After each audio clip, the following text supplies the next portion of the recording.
Quinn Dorsey hadn't planned on saving anyone that morning. He was already late. George's daycare bill was overdue, and his stomach was growling from skipping breakfast again. But as he gripped his daughter's small hand and waited at the edge of a chaotic downtown crosswalk, he saw her. The woman stood frozen on the median strip, cars flying past on either side of her like she was the eye of a storm. Her heels wobbled on the concrete, one hand clutching a paper coffee tray, the other holding a phone to her ear as if that would stop the world from crashing into her. "Daddy, she looks scared," Georgia whispered. Quinn didn't hesitate. "Stay right here, Jiggy, don't move." He darted into the street, weaving between honking cars and angry cabs. When he reached the woman, her eyes locked on his wide, panicked, and beautiful in a way that didn't make sense amidst all the chaos. "You're gonna get hit," she said, her voice breathless. "So are you," Quinn shot back. "Come on." She hesitated, and that was all the time they didn't have. He grabbed her elbow gently but firmly, guiding her across the street just as the light changed. They made it to the other side, and he let go as quickly as he'd touched her. "You okay?" he asked, glancing back to where Georgia was still waiting on the sidewalk like a statue. The woman let out a shaky laugh. "Yes, wow, that was thank you, seriously. I don't know what just happened." "You froze, it happens." Quinn turned to leave, already distracted by the fact that he had exactly 20 minutes to drop Georgia off and get to a job interview he couldn't afford to screw up. "Wait," she called out. He turned. "You saved me, and I didn't even get your name." "Quinn," he said, "and that's my daughter Georgia. We've got to run." "I'm Calla," she said, stepping forward with a grateful smile that made something tighten in his chest. That was, seriously kind, thank you. He gave a quick nod and took Georgia's hand again, walking fast.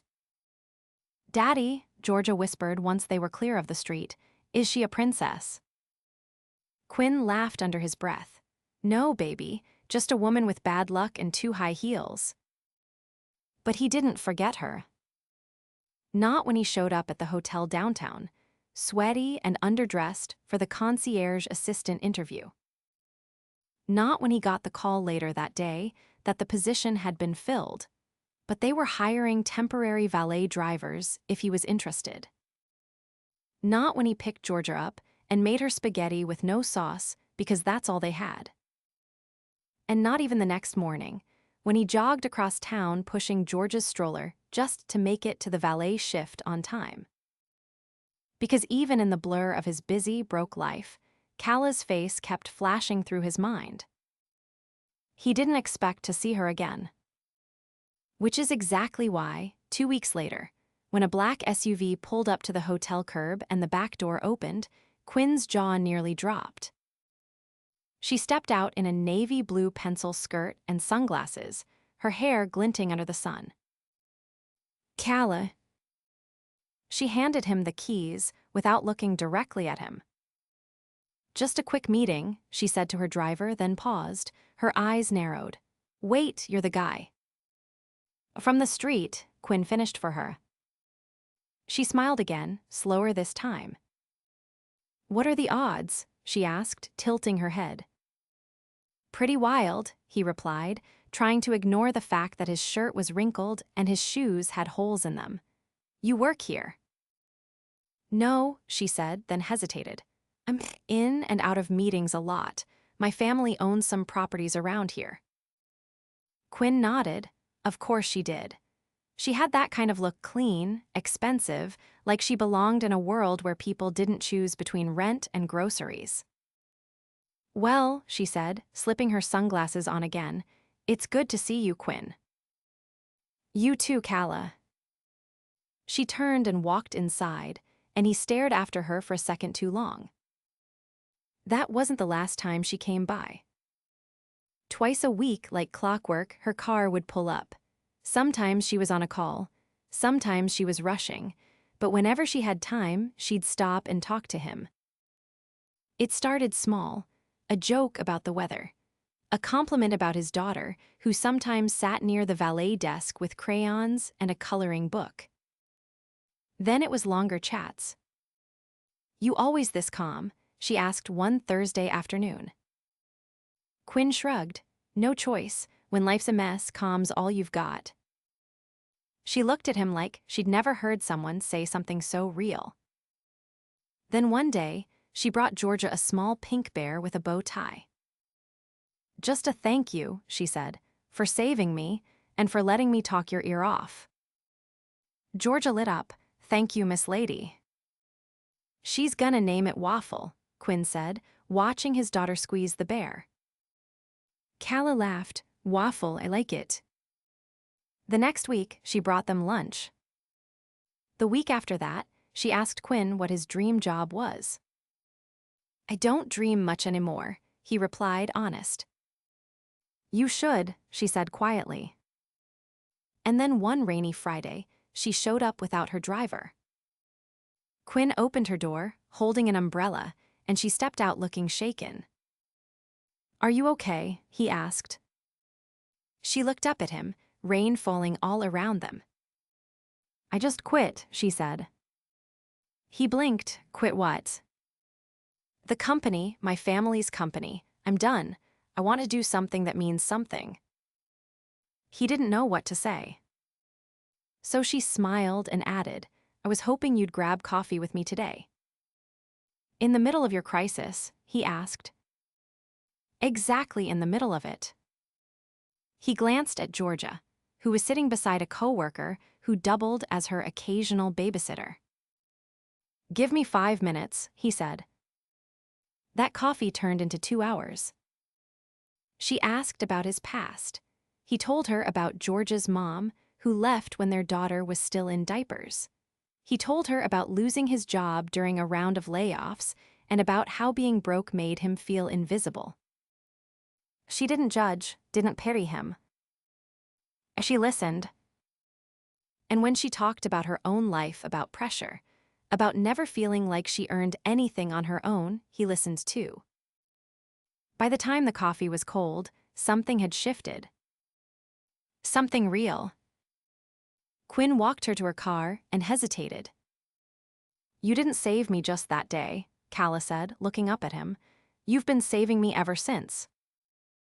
He didn't know what to say. So he did the next best thing. He leaned in and kissed her, soft and slow, right there in the rain. And for the first time in years, Quinn Dorsey felt something more than survival. He felt hope. The first time Calla showed up at Quinn's apartment, she brought a mango for Georgia and a small potted plant with a card that read, "For luck not that you need it." It was the first Saturday Quinn hadn't picked up extra shifts in weeks, and Georgia was still in her pajamas, chasing a toy dinosaur across the floor when Calla knocked. "You didn't have to come all the way here," Quinn said, still drying his hands from washing breakfast dishes. "I wanted to," Calla replied, stepping into the modest 2-bedroom walk-up with a soft exhale, as if she'd entered another world. "Besides, I owed Waffle a visit." Georgia beamed from the couch, holding the pink bear above her head like a trophy. "Waffle missed you." "Waffle has excellent taste," Calla said, crouching beside her. Quinn closed the door behind her, watching the two of them with a half smile. "You're not exactly dressed for our part of town." Calla glanced down at her beige linen pants and white sneakers.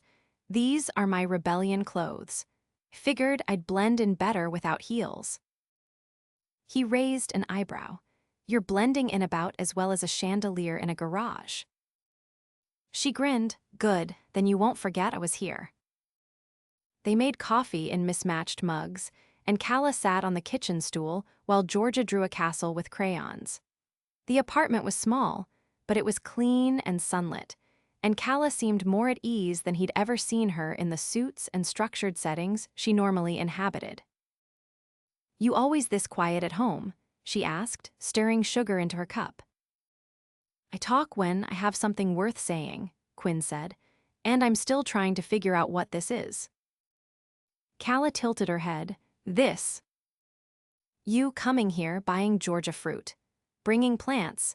You quit your job, now you're showing up at my front door with intentions I don't understand. She studied him, not offended. What if I'm just trying to do something that feels real? Most people do that without getting involved with strangers they met in traffic, he said. I'm not most people. No, he agreed, you're not. She took a slow sip, then set the mug down. I'm building something outside of my family's shadow. I don't know what it'll be yet, but I want to fund community projects, small businesses, things that matter. I've got access to money, Quinn, but no one's ever taught me how to use it for anything except growing more of it. He leaned against the counter. And you think I fit into that somehow. I think you have ideas, and think you've been scraping by for so long that you've forgotten how valuable those ideas are. I want to hear them. Quinn said nothing for a long beat, then, you're serious? Yes. He exhaled. I used to have this plan before everything fell apart. I wanted to open a mobile mechanic service, trucks that go to people instead of the other way around, especially in neighborhoods where folks don't have time or money to tow their cars across the city. Calla's eyes lit up. That's brilliant. It's expensive, he said. I'd need a fleet, tools, employees, insurance. I'd need to not be broke. I can help, she said simply. Quinn shook his head. I'm not taking money from you. She leaned forward. It's not charity if it's a partnership. Still feels like a rescue. You rescued me first. He looked down at his hands. This isn't a fairy tale, Calla. No, she said softly. But I'd rather build something real with someone honest than keep pretending in a world that's all smoke and mirrors. Georgia interrupted them just then, waving her drawing in the air.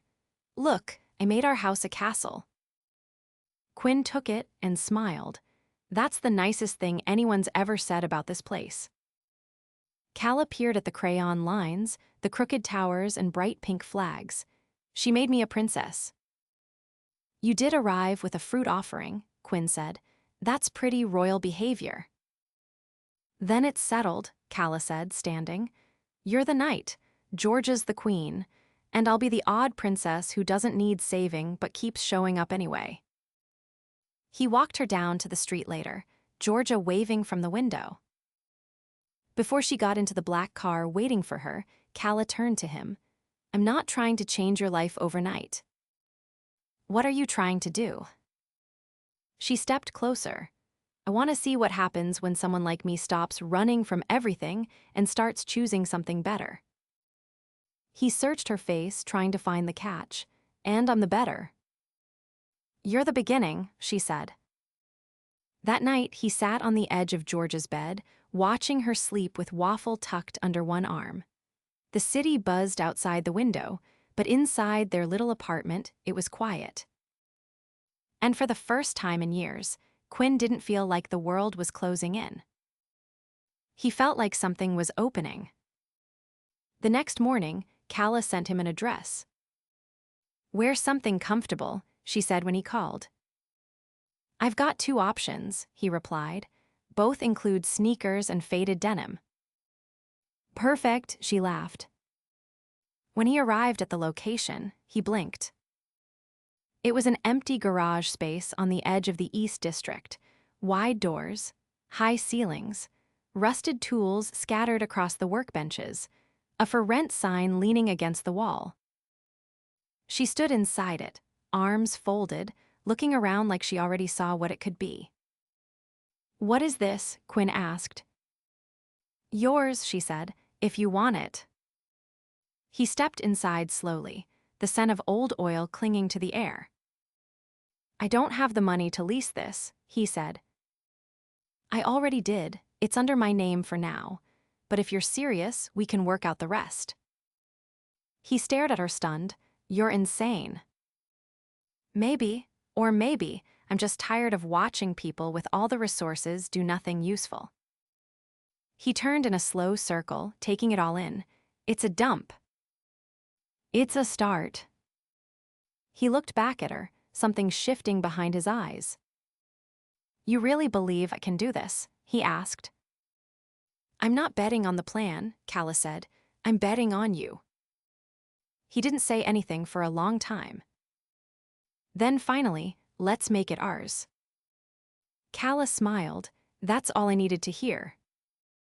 The first official day of the garage rebuild started before sunrise. Quinn arrived with Georgia bundled in a blanket in his arms and a backpack slung over his shoulder. The space still smelled like dust and disuse, but something about it felt alive now. A crew Calla had arranged 2 retired mechanics, a carpenter, and an electrician was already there, sipping coffee from paper cups. "You sure about this?" one of the older men asked as Quinn walked in. Quinn nodded. "If we're doing it right."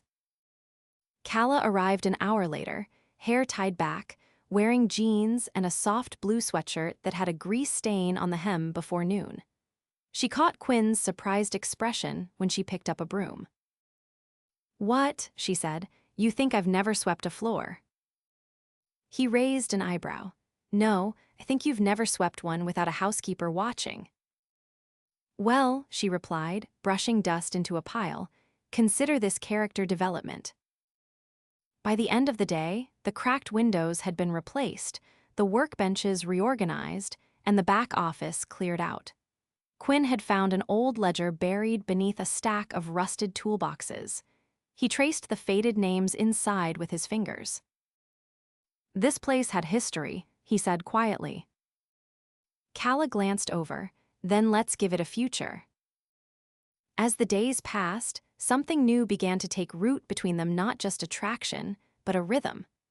Quinn worked longer hours at the garage, and Calla began spending her mornings there before heading to a property management course she'd enrolled in.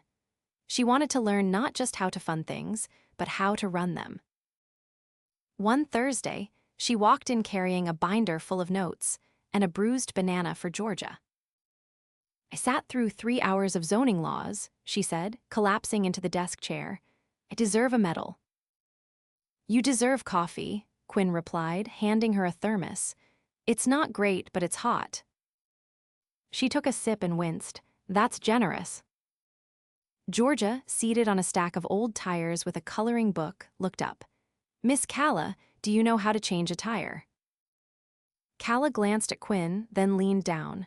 "Not yet, but I bet if I ask your dad nicely, he'll teach me." That afternoon, she got her hands dirty for real, kneeling beside Quinn as he walked her through loosening lug nuts and aligning the jack. She listened closely, asked good questions, and didn't flinch when a bolt slipped and scraped her knuckle. "You're not bad at this," Quinn said, tightening the last nut. "I'm stubborn," she replied. "That helps." He looked at her then, really looked sweat at her temple, grease on her cheek, and something fierce in her eyes. She wasn't playing dress-up in his world. She was stepping into it with both feet. Later that week, Calla invited Quinn and Georgia to a neighborhood fundraiser being hosted at an old community center downtown. "It's nothing fancy," she said. "Just good people trying to make things better." Quinn hesitated. "I don't have anything to wear that's not covered in engine oil." She shrugged. "I'll be wearing a dress found in the back of my closet. No one's showing up for the fashion." Georgia tugged on his hand. "Please, Daddy, I want to go somewhere where there's cake." Quinn sighed. "All right, but if anyone asks, I'm your assistant." That night, the center buzzed with music and laughter. Tables were lined with baked goods and raffle prizes. Children ran between folding chairs while volunteers served stew from crockpots. Calla stood near the entrance, her hair pulled back loosely, wearing a soft gray dress and flat shoes. When she saw them, her face lit up not with surprise, but with something warmer, something sure. "You clean up all right," she said, taking Quinn's hand without hesitation. He glanced around. "This isn't your usual scene." "It's exactly where I want to be." They danced later, Georgia asleep in a borrowed stroller beside the coat rack, her cheeks sticky with frosting. Calla rested her head against Quinn's shoulder as an old jazz song played from a Bluetooth speaker in the corner. "I've never felt this grounded," she whispered. Quinn tightened his arm around her waist. "That's the grease fumes, they're strong." She laughed, soft and low. "No, it's you." The fundraiser raised just under $5,000, enough to launch a meal program at a local school. Quinn watched as Calla handed the check to the principal, her eyes bright, her hands steady. Back at the garage the next morning, Quinn found her alone, standing beneath the newly hung sign that read, "Dorsey & Co. Mobile Auto." "You didn't have to put my name on it," he said. "I didn't," she replied. "I put our name on it."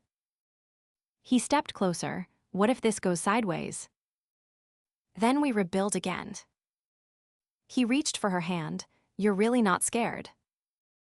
"Oh, I'm terrified," she said, threading her fingers through his, "but I've never been more certain." They stood there for a long moment, the morning sun slanting through the open garage doors, warming everything it touched. The place no longer smelled like abandonment. It smelled like promise. And for the first time, Quinn didn't feel like life was dragging him forward. He felt like he was finally choosing it. With her. The day the garage officially opened, the sidewalk outside was lined with folding chairs, donated banners, and neighbors holding paper cups of lemonade. Children played with tire swings repurposed into makeshift seats, and someone from the community center brought a speaker that blasted old-school soul music into the late afternoon sun. Quinn adjusted the collar of his button-down shirt, the only one he owned without a hole in it, and looked over the small crowd. A handful of people he'd fixed cars for when he could barely afford his own tools had shown up with hugs and congratulations. Georgia was tucked under the arm of a babysitter, eating a chocolate cupcake with both hands. He turned when he heard Calla's voice. "Don't look so nervous," she said, stepping beside him with a clipboard. "You've rebuilt engines with less anxiety." "That's different," he muttered. "Engines don't show up with expectations and cameras." "There are no cameras," she said. "And if there are, they're only here for Georgia. She's the real star." He chuckled under his breath. "She did threaten to fire me if I didn't let her wear glitter shoes." Calla leaned in. "Good, that means she has standards." The ribbon cutting was simple. Calla held one end, Quinn the other, and Georgia stood between them holding scissors that were almost the size of her face. When she snipped, the crowd clapped and someone yelled out, "About time." The moment felt bigger than Quinn had expected, not because of the attention, but because of what it meant. He wasn't just surviving anymore. He was building something that belonged to him, to them. After the crowd thinned and the sun started dipping behind the rooftops, Quinn found Calla inside the garage, sitting on the stool in the back office. Her heels were off, and she was flipping through a folder. "You've been quiet," he said, leaning in the doorway. "I was just looking over the next round of grant proposals," she replied. "There's a women's housing project that reached out. I'm thinking of starting a fund." He stepped in closer. "You're really doing it, all of it." She looked up. "So are you." There was a pause, one of those rare silences that didn't feel like a gap, but a weight between them. "I've been thinking about something," Quinn said, resting a hand on the edge of the desk. "Dangerous," she teased. "Maybe," he said, "but I'm doing it anyway." She leaned forward slightly, curious. "What is it?" He reached into his jacket pocket and pulled out a small, dark blue box. Her breath caught before she even touched it. "I know we haven't done anything the conventional way," he said, "and I don't have a diamond the size of your expectations, but I do have a promise." He opened the box. Inside was a simple silver band with a small, oval-cut stone, elegant, understated, but unmistakably chosen with care. "I want to build a life with you," he said. "Not just a garage or a business or a foundation. A home, a marriage, A family, you, me, Georgia, all in. Calla didn't speak at first. Her hand hovered over the ring, then curled into a fist against her chest. I didn't think anyone would ever ask me without some kind of condition, she said, voice low. Not unless it was tied to a contract or inheritance. There's no condition, Quinn said, just a question. She looked up at him, eyes bright. Yes, of course, yes. He slipped the ring onto her finger and she stood, wrapping her arms around his neck. The kiss they shared wasn't public or flashy or dramatic. It was quiet. Certain, the kind of kiss that came after choosing someone, not just falling for them. Later, after Georgia had been tucked into bed at home and the house was quiet, Calla curled up beside him on the old couch. You know, she said, tracing the edge of the ring with her thumb, I used to think love was supposed to look a certain way. Glamorous, polished, magazine-worthy. He brushed her hair behind her ear. And now, think love is someone picking you up when you're about to fall into traffic, and then never putting you down again. He smiled, running his hand down her back. You fell into my life like chaos. You walked into mine with grease-stained hands and a 6-year-old who thinks she runs the world. She kind of does. Calla laughed. We should tell her together about the engagement. She'll have notes. She'll want to plan the wedding. I'm okay with that, she said, as long as she doesn't make me wear glitter shoes. She might. I'll survive. Outside, the city continued on horns, voices, the hum of life.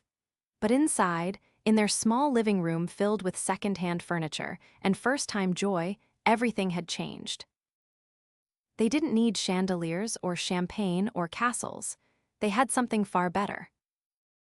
They had a life they'd built from the ground up, forged not in fantasy, but in the fire of real things. Struggle, hope, trust, and the choice to stay. And in the end, it wasn't about how they'd met or where they'd started. It was about where they were now. Together. The wedding was held in the garden behind the community center, beneath a canopy of string lights and paper lanterns made by the neighborhood kids.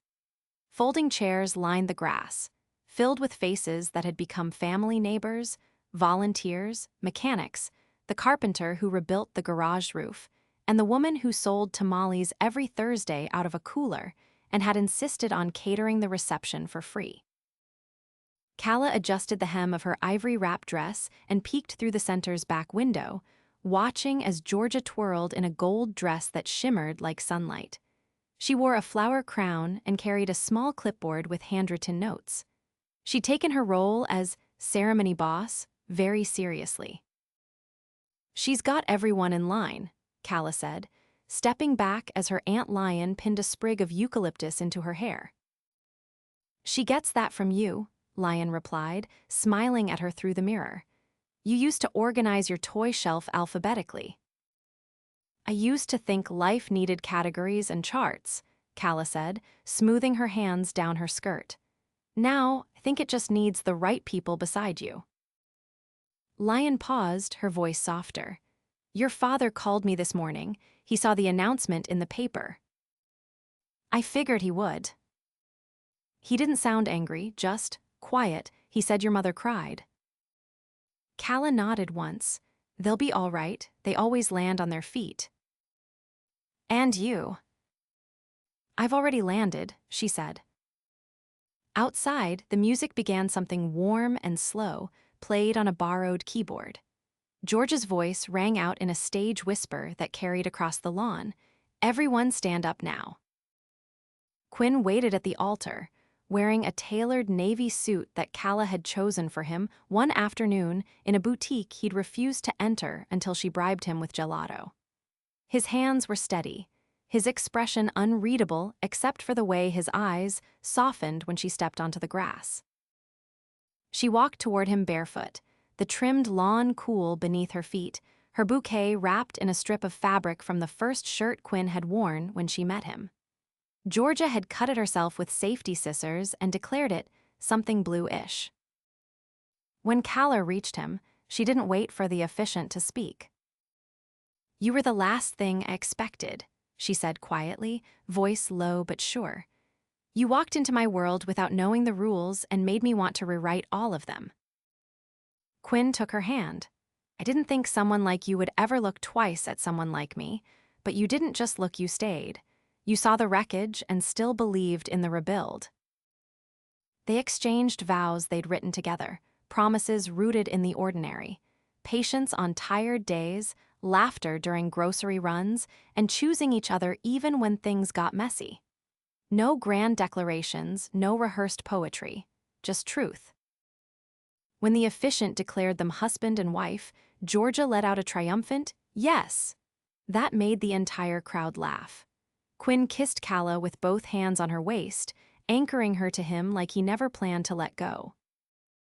The reception was a blur of dancing, homemade food, and toasts that ranged from tearful to hilarious. Quinn's former coworker told a story about a car engine catching fire and Quinn calmly putting it out with a bag of frozen peas. Calla's aunt told a story about Calla trying to buy a company at age 14 using a PowerPoint presentation and a piggy bank. Later that evening, when the crowd had thinned and fairy lights glimmered against the darkening sky, Quinn sat on the hood of a refurbished company van with Calla beside him, her legs stretched across his lap. "Do you regret not doing it the traditional way?" he asked, watching her trace stars with her finger. She shook her head. "Tradition never made me feel this full." He leaned down and kissed her shoulder. "I've been thinking about something." "Dangerous," she teased. "Georgia told me yesterday she wants a baby brother." Calla laughed. "Does she now?" "She said she needs someone to be in charge of." "Well, she'll have to talk to my board of directors first." "Isn't that just you?" "Exactly." He kissed her again, slower this time. "Whatever comes next, I want it with you." "You already have me," she whispered. The next morning, they woke up late in the small home they'd moved into a week before, a place with creaky floors, mismatched doorknobs, and a lemon tree in the backyard that Georgia had already claimed as her advice station. Quinn made coffee while Calla flipped pancakes, and Georgia set the table with plastic cups and far too many napkins. They spent the day building furniture, arguing over shelf placement, and dancing in the kitchen to songs Quinn pretended not to know the lyrics to. In the evening, they sat on the porch swing, watching Georgia chase fireflies barefoot. "I keep waiting for it to fall apart," Quinn admitted quietly, his hand wrapped around hers. "It won't," Calla said, "not because we're perfect, but because we choose each other, every day." "I never thought I'd have this," he said. "You built it," she replied, "with your hands, with your heart." He turned to her. "You gave me the space to believe again." She rested her head on his shoulder. "And you gave me a life that finally feels like mine." The garage thrived. Calla launched her foundation, funding initiatives that rebuilt parks, supported single parents, and offered job training programs. Quinn expanded the fleet, hiring 2 apprentices who reminded him of who he used to be, hungry, unsure, and full of quiet fire. Georgia started first grade with a backpack nearly as big as her, announcing on the first day that her parents were bosses of cars and kindness. They grew together not in leaps but in layers. Through late nights, early mornings, scraped knees, lost keys, burnt dinners, and unexpected joy. They argued, they made up, they learned. And through it all, they stayed. A family, not by accident or expectation, but by choice. In a world that tried to define them by where they came from, they wrote their own story about where they were going. Together, forever,